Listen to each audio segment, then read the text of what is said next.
Bentornati sul mio canale. Quest'oggi faremo, come potete vedere, un piccolo tutorial sulla porcellana fredda. Andremo a vedere insieme come tentare di recuperare una porcellana fredda un po' vecchia. Questa è impossibile praticamente creare con questa pasta.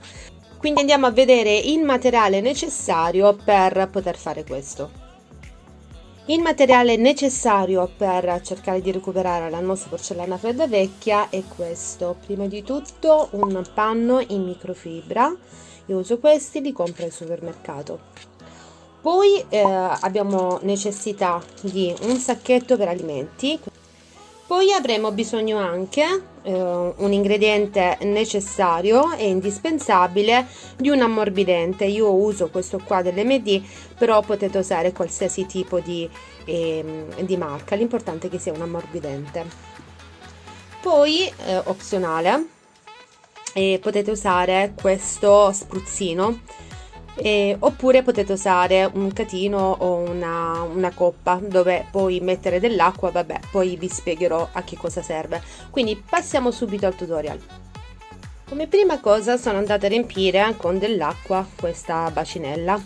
Volendo, questo discorso, quello che faremo adesso qui, lo potete fare direttamente nello spruzzino, quindi riempite lo spruzzino e fate quello che faccio io qui. Quindi cosa vado a fare? Vado a prendere l'ammorbidente e vado a mettere all'interno della ciotolina un po' di ammorbidente.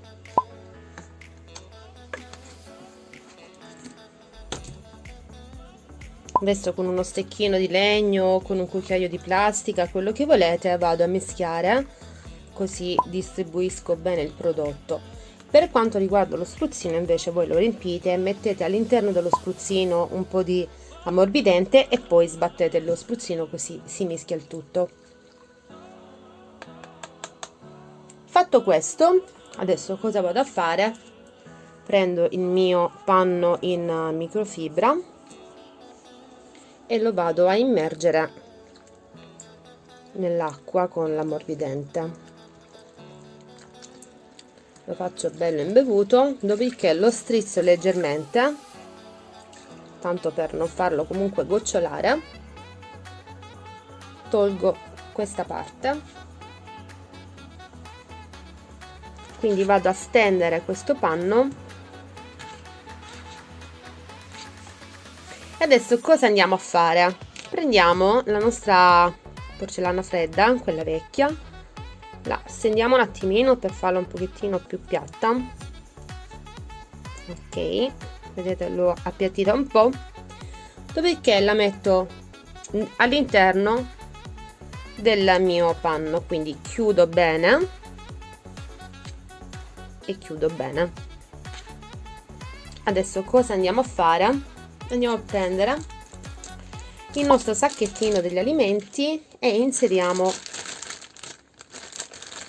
qui il nostro panno in microfibra con all'interno la nostra porcellana fredda. Dopodiché facciamo uscire quanta più aria possibile, andiamo a chiudere il nostro sacchettino. Io uso i laccettini, quelli in plastica con l'anima in metallo, eccolo qua. Quindi faccio il giro e chiudo bene il tutto. Cosa dobbiamo fare adesso? Dobbiamo lasciarlo così e non lo dobbiamo toccare per 3 giorni. Quindi mi raccomando, non apritelo per controllare come va. Per 3 giorni deve stare lì e non deve essere toccato. Quindi per quanto riguarda lo spruzzino, invece, dobbiamo riempire completamente lo spruzzino, dobbiamo inserire all'interno l'ammorbidente, lo agitiamo così si mischia il tutto. Dopodiché incominciamo a spruzzare il nostro panno in microfibra, impregnandolo bene bene del nostro prodotto. Quindi la stessa identica cosa che abbiamo fatto con questo, solamente che useremo lo spruzzino, se per voi è più comodo.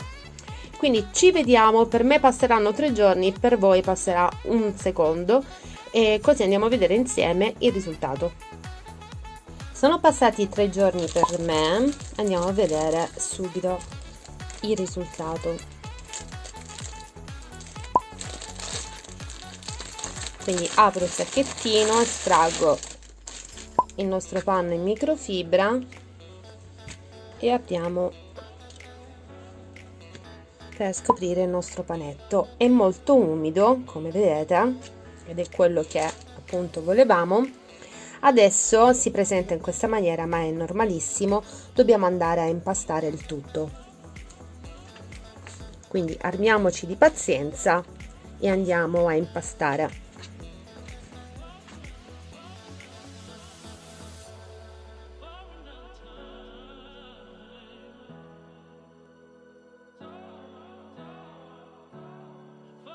Questo è il risultato una volta impastato per bene per parecchi minuti.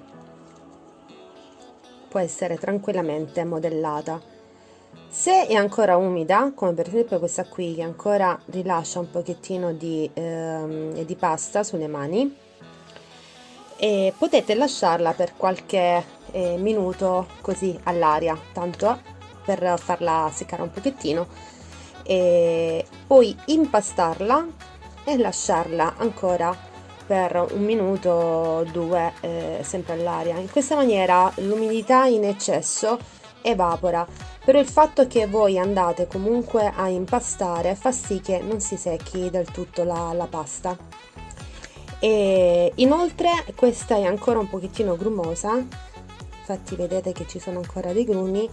Questi poi mano a mano che la faccio un pochettino seccare e li toglierò impastandola per bene pezzettino per pezzettino, quindi non è un problema. Questo è il metodo che uso io per recuperare la pasta vecchia. Spero che il tutorial vi sia stato utile. Se così mettete un mi piace a questo video e condividetelo, e iscrivetevi soprattutto al mio canale, molto importante. Vi ringrazio già da adesso, un forte abbraccio e alla prossima, ciao!